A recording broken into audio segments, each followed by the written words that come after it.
সমতলের চোখ দিয়ে পাহাড়কে দেখা যাবে না। এখানে পাহাড়ের আলাদা বৈশিষ্ট্যগুলো বুঝতে হবে। বিধানও স্পষ্ট রয়েছে, জনগোষ্ঠী যারা পিছিয়ে আছে তাদেরকে অগ্রাধিকার দিতে হবে, তাদেরকে বিশেষ অধিকার দিতে হবে। বাংলাদেশের উন্নয়নের জন্য যারা পিছনে আছে, পার্বত্য চট্টগ্রাম তো বটেই, এবং সমতলের যে আদিবাসীরা আছে তাদেরকে বিশেষ সুযোগ দিতে হবে এবং তাদেরকে মূলধারায় ফিরিয়ে আনতে হবে। পার্বত্য চট্টগ্রামের সমস্যা এবং সমতলের সমস্যা কিন্তু এক না। পাহাড়ের সমস্যার সঙ্গে কিছু পার্থক্য রয়েছে। এই পার্থক্যটা সব সরকারকে বুঝতে হবে। অনেকে মনে করছেন যে সব সমঅধিকার দিলেই বোধহয় সব ঠিক হয়ে যাবে। আসলে তা ঠিক হবে না, কেননা সমতলের চোখ দিয়ে পাহাড়কে দেখা যাবে না।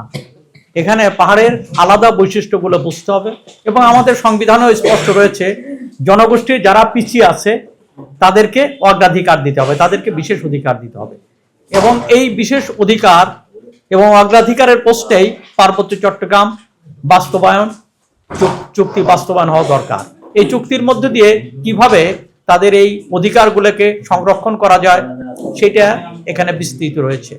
সরকার এটা করেছে, সরকার মানে বাংলাদেশ রাষ্ট্র এটা করেছে।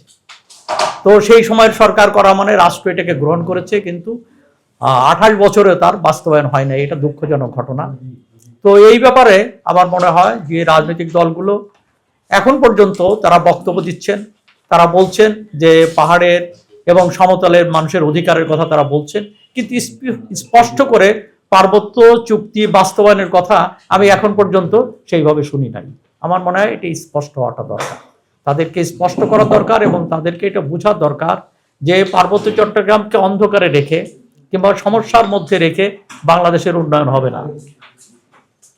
বাংলাদেশের উন্নয়নের জন্য যারা পিছনে আছে, পার্বত্য চট্টগ্রাম তো বটেই, এবং সমতলের যে আদিবাসীরা আছে তাদেরকে বিশেষ সুযোগ দিতে হবে এবং তাদেরকে মূলধারায় ফিরিয়ে আনতে হবে এবং মূলধারার সঙ্গে আনতে হলে এখানে দরকার হচ্ছে তাদের রাজনৈতিক সামাজিক অধিকারগুলোকে সুনিশ্চিত করা।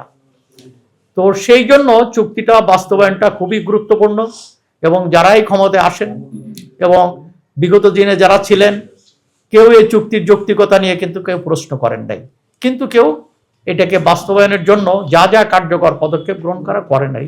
সেখানে ভূমি সমস্যা একটা বড় সমস্যা এবং আমাদের মতো এখানকার মতো সমতলের মতো সেখানে ভূমির ব্যক্তি মালিকানা এইভাবে চিহ্নিত হয় নাই। সেখানে এখন পর্যন্ত সামষ্টিক মালিকানা রয়ে গেছে।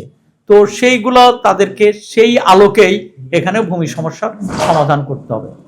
সেখানে পার্বত্য আঞ্চলিক পরিষদ একটা গঠন হয়েছে এবং 28 বছর সেটাকে ধরে রাখা হয়েছে, কিন্তু তার কোনো অর্থ নেই।